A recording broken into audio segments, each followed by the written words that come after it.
It all started with a very simple idea. Tell the stories of how successful middle market CEOs made it to the corner office.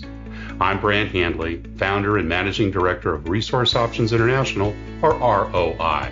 We're the USA's premier executive search firm focused exclusively on empowering middle market companies to attract, hire, and retain A players while transforming top executives' careers and lives. ROI's Into the Corner office is dedicated to discovering how middle market CEOs advance their career, and we're making these remarkable and sometimes quite unbelievable stories available to you for the very first time. Listen and learn about the challenges they've overcome, the interesting people they've met along the way, and the lessons learned that steered these executives' unique journey into a middle market corner office of their own. I know you enjoy these CEO stories as much as I've enjoyed recording them. So thank you for listening today. And if you like what you've heard, rate us on iTunes or wherever you get your podcasts. I'm looking forward to you joining me on the next great middle market CEO adventure into the corner office.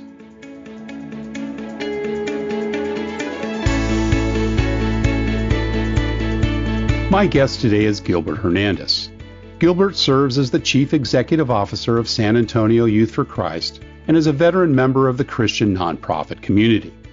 Under his leadership, the ministry has reinvigorated its focus on helping communities through sharing the gospel with youth and raising healthy, resilient kids. In just the last 12 months, over 11,000 students have been presented a message of hope, and 3,500 students are being supported through weekly community ministry. Gilbert Hernandez, welcome into the corner office.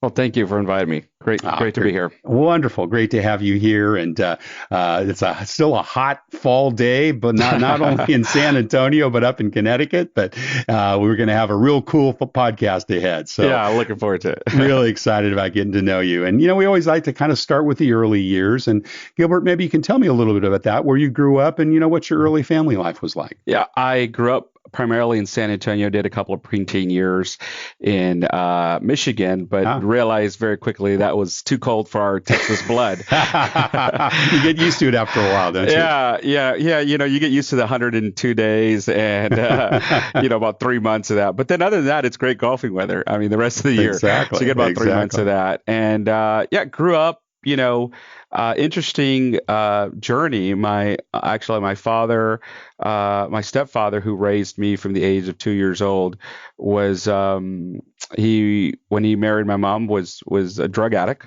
Oh gosh. Yeah. And had a pretty heavy drug addiction, and in that process, while he was running from the Interpol police in the mountains of Mexico, he came to know Christ in this little chapel in a little town called Bustamante, Mexico. And the only thing it's known for is witchcraft and bread.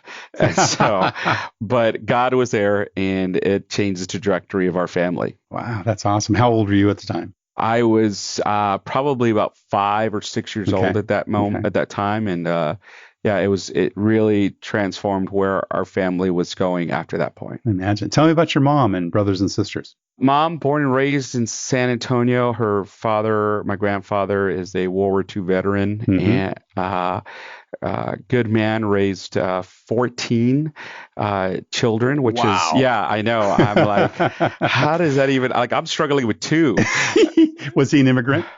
He's actually fourth generation Mexican American, and had had lived here quite a few generations, but good Catholic family, I presume. Oh, very good Catholic family, and to this day, he's had an interesting journey. Actually, last week we celebrated his 101st birthday. Oh, fantastic! Congratulations! Yeah, that's awesome. Awesome. And so again, brothers and sisters, how many did you grow up with? I have 3 older siblings, a brother as the oldest, and 2 sisters. Got it. So you're the baby.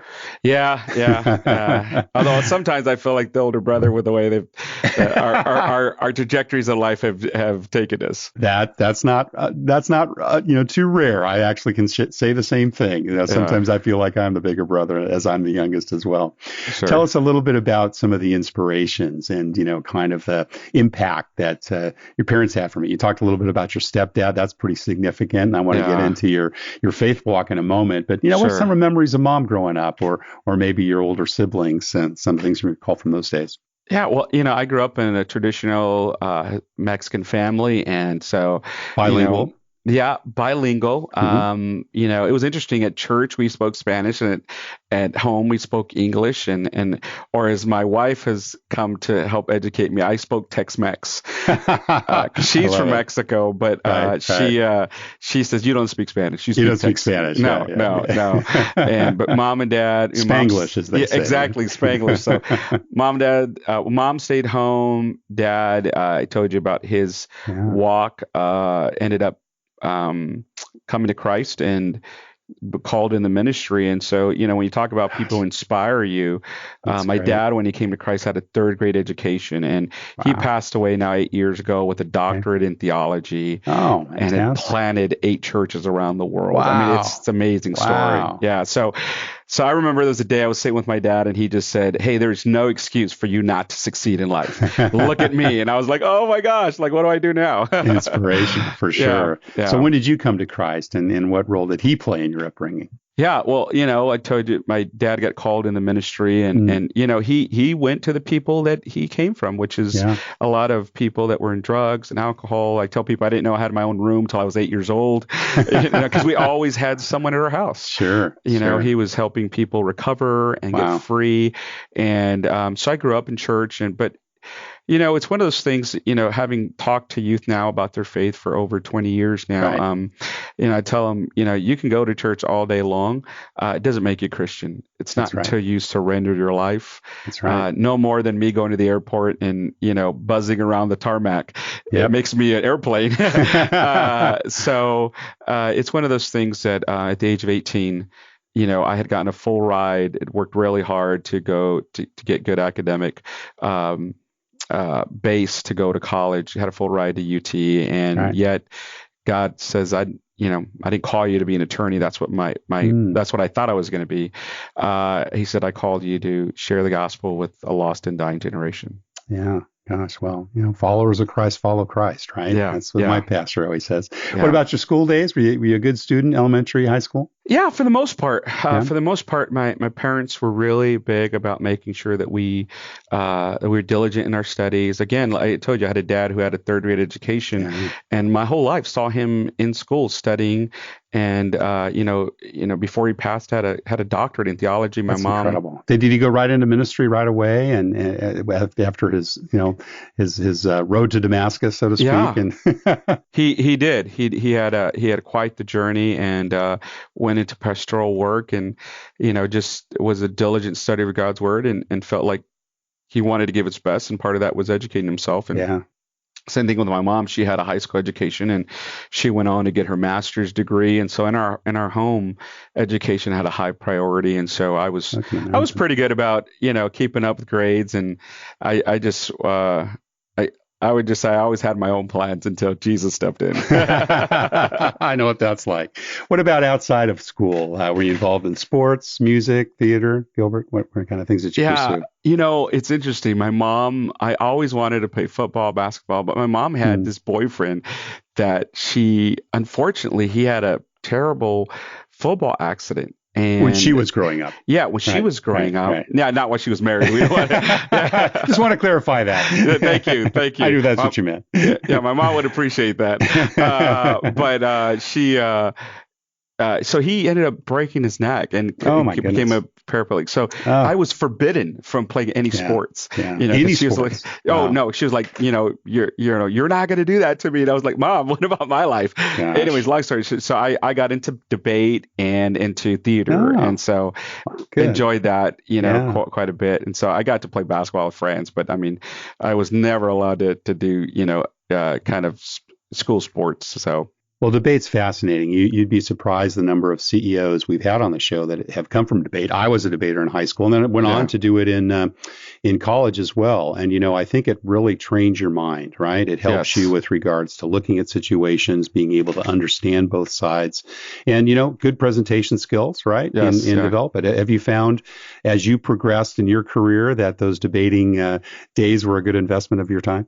Oh, definitely. Yeah. I see, Scripture says the steps of the righteous are ordered of the Lord, and that, God doesn't waste a moment in our lives, but everything is in preparation for where He's called us, whether that's in the, in the business boardroom or sitting on the curb with a kid, telling him about the wonderful love of Christ. So, yeah. Awesome. What about entrepreneurial things? Were you doing anything in your younger days? The ubiquitous paper route or selling Christmas cards, those types of things growing up? Yeah, I always had kind of this entrepreneurial bug in starting different things. So helped a couple of friends start businesses. I remember in college, I helped a friend, a church family who wanted to start this restaurant. So I stepped in for like a year and a half to help them manage it and developed it. Realized that I had more entrepreneurial aptitude than they did, and realized that this is probably not going to end well. So I said, hey, you know what? Good luck with that. Yeah. So you kind of, it's interesting. At a young age, you start seeing kind of the things you're good at. And you're like, oh, not everyone else around you sees that. Yeah, so that's right. Yeah. What kind of jobs did you have? Did you do the summer jobs or have jobs during school, high school or college? Yeah. Primarily, again, worked in doing some management, did a couple of, worked with different friends from the church. Probably the most formative job growing up was my dad was a migrant worker, his family, which means they would travel from, the south to the north. They would work in the fields. And my dad did something that was pretty interesting. He said, Gilbert, you're a pretty smart guy, and you're not going to know what it really is to work with your hands. And he says, God's gifted you to really work with your mind. And he says, but you need to know what it is to work with your hands so that when you lead people, you understand what they do. And so he sent me for a summer to go work in the fields between my high school and college. And he said, whatever you make, I'm going to double it, and we'll buy a car. So there was an incentive, right? Wow, so absolutely. He was pretty wise, but it did definitely incentivize me to finish school. And sure. Were you literally out in the field with the day laborers?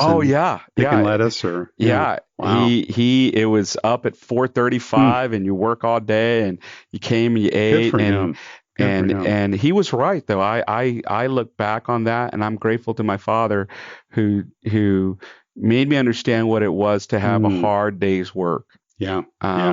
But he was also the guy that woke me up at 7:00 on a Saturday morning and say, "What are you doing in bed?" And I'm like, it's Saturday. He's like, "Get up and do something, dig a hole or something." Well, you got something to do around the house. That's terrific. Was it kind of a foregone conclusion that you'd go to college? Was that an option on your own? How did you think about that when you were growing up? Oh no, in our home, it wasn't if we're going to college, it's which one. Wow. Yeah, it was just clear that. Did your older siblings go?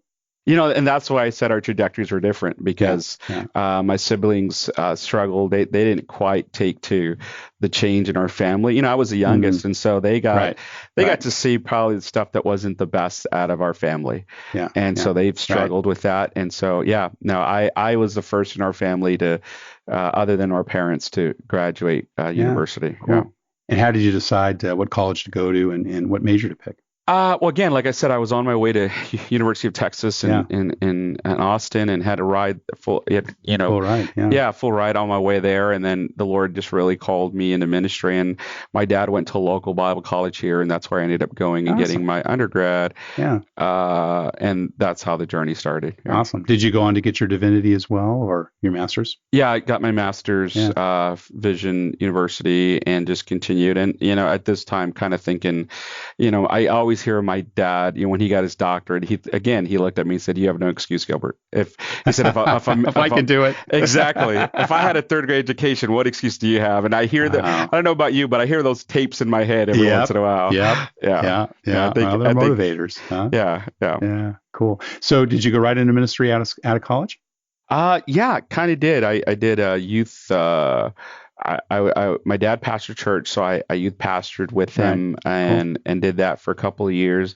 And then, the door opened for Youth for Christ, which was a pretty interesting kind of endeavor. And that was probably about 3 or 4 years after starting my career in youth ministry. When did you know you really had the calling to go into the ministry? For me, it was when I was 18. Yeah. I was always in church doing, and I was a pretty good kid. It was always, it was in many ways kind of like the young rich ruler. I did all the stuff that made sense.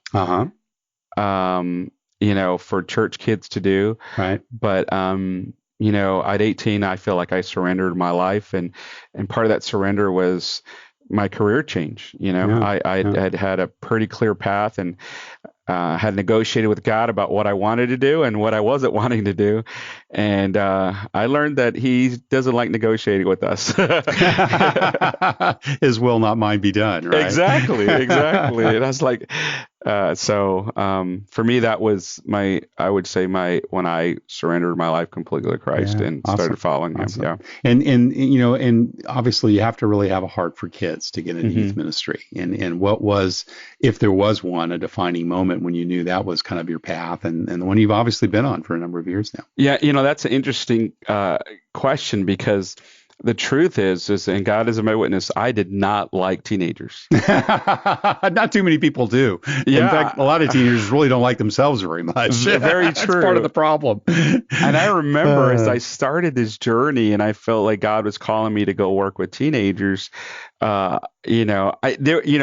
everyone is like, hey, God, whatever you, just don't send me to Africa, right? So I was like, I'll follow you, and I don't want to be a missionary to Africa. And so I was like, God, you can send me to Africa, just don't send me with kids. I was like, I'll go to Africa. That's great. And he just said no. And again, it's, I just feel like throughout our lives, there are surrender points. Yeah. Where he just says, if you're going to be a follower of me, do you want to just say that, or do you want to just obey what I'm telling you? And so for me, I remember turning in my prayer, say, God, I don't like kids. I don't like high school. I mean, I'd rather work with adults. But if you called me to do this, then you need to put your love in my heart for them. Bingo. He got you. Yeah. And he did. And so here I am 20 years later. That's great. So went into youth ministry at your dad's church, and then you got involved in Youth for Christ as an administrator, or what was kind of your first job there? Or were you involved as a student as well? No, I actually knew very little about Youth for Christ growing up in our city. Primarily, Youth for Christ had been working in the suburbs of our city, and obviously did not grow up in that area of town. But my youth ministry professor was the Youth for Christ director at the time, and I had started this conference working with kids, and again, kind of that entrepreneurial nature of just like, I kept going to these big old conferences for youth ministry, and my kids, number one, it was too expensive for the kids I was serving in the Inner Core, and half of it, they didn't understand what was going on. They were like, that doesn't really resonate with with me, what they're saying. And so I have these conversations with God that always get me in trouble, because I get all huffing and puffing like, God, this isn't right. And he's like, well, what are you going to do about it? I was like, well, that's not the answer I wanted, but this still isn't right. So long story short, we started this urban conference, and we went from 3 years from having about 90 kids the first year, and 4 years later, about 4,000 urban kids coming together. And we were reaching kids. And so out of that, I said, I don't want to just have a conference.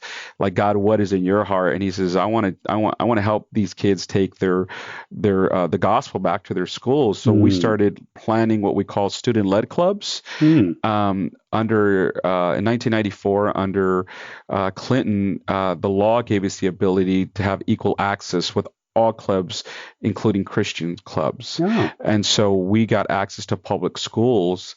And so we planted 18 of these student-led clubs across the city. Awesome. And so that's kind of how, and then because of that, I was inviting my youth ministry professor, who happened to be the director of Youth for Christ. And as a good Youth for Christ staff person, he started to recruit me. And he was like, hey, do you want to do this somewhere else?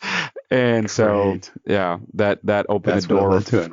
And so I started doing these student-led clubs and training and developing youth pastors and urban students. Awesome. And so what was the role when you kind of officially joined Youth for Christ in San Antonio? I was the student-led director. The student-led city director. So I was starting all these student-led clubs. And that was about 20 years ago, you said? Yeah, just about. Yeah. Fantastic. So I did that about Go ahead. 2 years. 2 years. 2 years. Yeah. And did you start managing people in that role, or did that come later on? I was managing quite a few volunteers. Yeah. Right, so it's probably a team about maybe 60, maybe about 60 volunteers. So awesome. We would gather youth pastors, we'd train them, and then we'd go back in and train them how to support their kids that are doing this in the public school sector. For some of our listeners who, of course, are both within the Christian community and outside, I'm certainly very interested to hear, what leadership is like with volunteers, because it's obviously not the same sort of thing in a company environment. Share with us some of the lessons you've learned and, maybe what's different or what was different for you in terms of managing and leading volunteers. Yeah, that's a great question. I think over time, probably the biggest aha I've taken out of leading volunteers is the ability that that the relationship will move at the speed of trust. Oh, I like that. And so, sometimes, with volunteers, what you have to do is establish trust. Hey, you're coming into a safe space. We're going to support you in this, and then you can move into influence. But trust is that first currency. Do I trust the organization? Is it doing what it's saying it's doing? Because I think most people want to do good. They want to help, but they also don't want to waste their time. Right. So if we can establish on the front end, hey, this is a trusted place, we're doing what we say we do, we're going to support you, and then we're going to actually do what we say how we're going to support you. It's amazing. We have volunteers that have been with us over 10 years. Oh, fantastic. Yeah. And so I can go on to talk about some of, we have right now a group of, 39 this year, young leaders that are dedicating 15 hours a week donating their time to Youth for Christ. I mean, we've got an army now. So right now, all across our organization, we have about 780 volunteers. That's fantastic. And how many kids are you serving overall? Just under 9,000 across. 9,000. Yeah, 9,000 and that's the across greater San Antonio area. Greater San Antonio area. Yeah. We've had seasons up to 11,000. Oh my gosh. But this particular year, 2019, it's about 9,000 students. Yeah. God bless you for that. So developing trust. Tell us a little bit about that. What does that look like in day to day? You get a new volunteer that starts, and maybe you're remembering back or some of the principles that some of your folks are doing today. But share us a little bit about what that looks like day to day. Yeah, I think it starts off with a great intake process. Is that when you're encountering someone, trust is built by a repetition of saying or doing what you said you were going to do. Right. And so I think that, and I would say that applies also just to not just to volunteers, but also to great employers. Absolutely. That when I look at that if I'm going to give a part of my life, which is really what we're asking people to do, we're asking them, will you trust us to come work, and we're going to pay you for something? But I think more and more, especially the millennial generation, they don't want to just get paid. They want to invest their life into something. But a part of that is that, do we really do what we say we're going to do? And so starting with just our intake process, do we follow up with our volunteers' background checks? Do we train them as we say we're going to do? Do we show up on time to honor their time because they just got off a full days of work, maybe didn't even have dinner, and are walking in to help and love and serve kids? So those little things seem like, and they might not that big, but just being there early, making sure that we're doing everything in our power to set them up for success. And when they do, it's a beautiful thing to watch. When you see a volunteer just, we take them in this trajectory, what we call our PEO system. And that is some that are participants, some that are engaged. And then we ultimately want to move all our volunteers into ownership. Right. And so that, participant comes in and they kind of help with something, and they'll hand out cookies, and then there's those who are engaged who say, hey, I'm going to really start investing heavily amount in time that I'm involved with something. But then the owners are not only engaged and participating, but they're also inviting others into that process. Mm-hmm. And when we learned that and turned that corner, that's when we went from about 200 volunteers up to almost 800 at this point. Wow. Just a real jump off point. That's awesome. Yeah. When you joined, did you ever think you'd become CEO? No, that wasn't in your sights. No, I was glad somebody was paying me to love kids. That's it. What a turnaround. Yeah, that's great. Not at all. Yeah. Tell us a little bit about, the advancement. How did that take place? Did you have folks that mentored you, good bosses, bad bosses, people you learned from? What was the process for you getting to the corner office there? Yeah, I started off, just doing the best I could where I was at, and had a good director. I think he was doing the best he could, but just also at the point where he was, he was kind of at the end of his tenure. He had been here quite a few years, and it was evident. And then, again, started off just as a staff guy working with kids in public schools. 2 years later, became the ministry director, and then a year after that, ministry director, and then a year after that, became the executive director. That was interesting. Yeah. Wow. So pretty quick ascension there. Yeah. Well, and you've got to remember at that point, I'd hate to mislead your listeners. It was, so when I became executive director at that time, because we were so small, before I became CEO, we actually grew the organization. It was me and one staff guy. It was, and he was 58 years old. So I wasn't exactly inheriting a great organization. Yeah. But you built it, and that's important. And how many staff, full-time staff do you have now? Full-time staff, we have just under 29, just around 70 total. That's great. So, and how many volunteers? You said about just over 700. 700. Just under 800, but 780 for the last report awesome. I got. Yeah. So big question: how was Christ involved in that effort? Well, I just followed him. That's all I did. Well, and the beautiful, I think. The beauty of this is, if someone had said, "Hey, Gilbert, you're gonna start off with your dad at this church, and you're gonna go work with Youth for Christ, and here's where you're gonna be a couple of years later," I would have been like, "You're crazy. There's just no way." Right. But Jesus, and it's been an everyday, growing. And what I love is that if I look back upon my journey, I look at it, and the mile markers are faces. Not events. Right. There are people that got you've touched. Well, I would say people also that got brought in my life at strategic places. Interesting. Like when I became exec director, our director left, but my board chair, Jimmy Young, he was an amazing mentor in my life. I was trained to study Greek and Hebrew and exegete the Word of God, and all of a sudden now I got to run this business. And then we went on a fast trajectory from about a $200,000 budget, and within 6 years we were just under $1 million. Wow.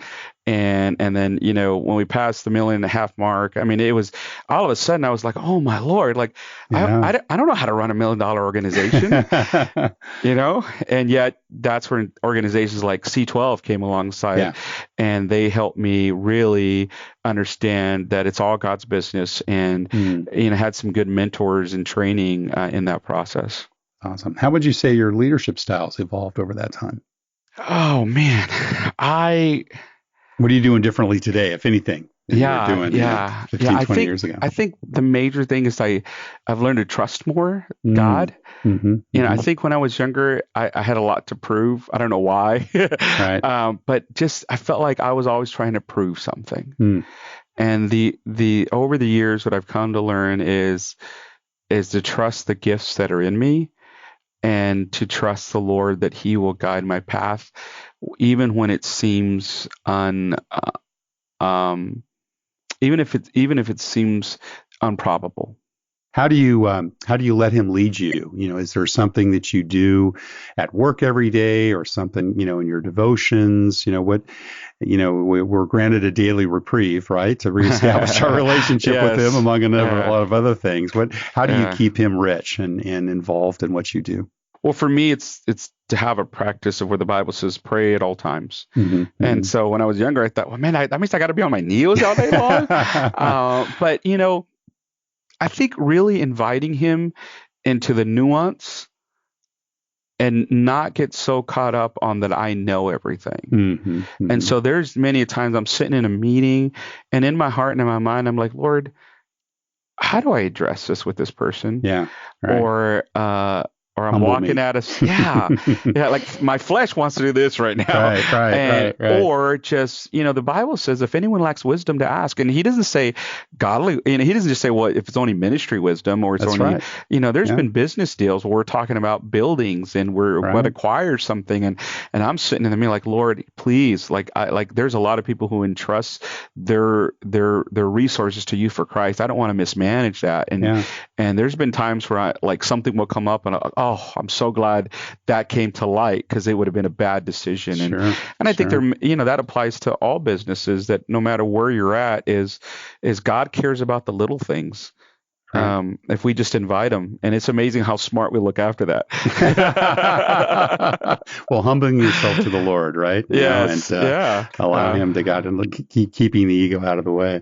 What about, company culture? What would you describe, or what would you say is unusual or unique about Youth for Christ culture in San Antonio?